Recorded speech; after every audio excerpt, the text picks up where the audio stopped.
দেখুন বন্ধুরা, মাংসের কালারটা কেমন হয়েছে। আরো কষাবো।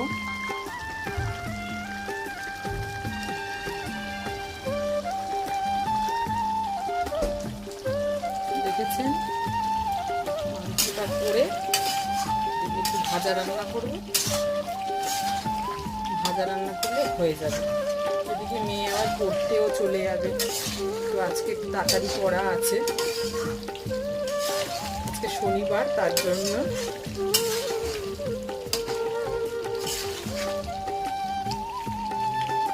মেয়ে বই খাতা গুছাচ্ছে, একটু পড়তে বসবে এখন।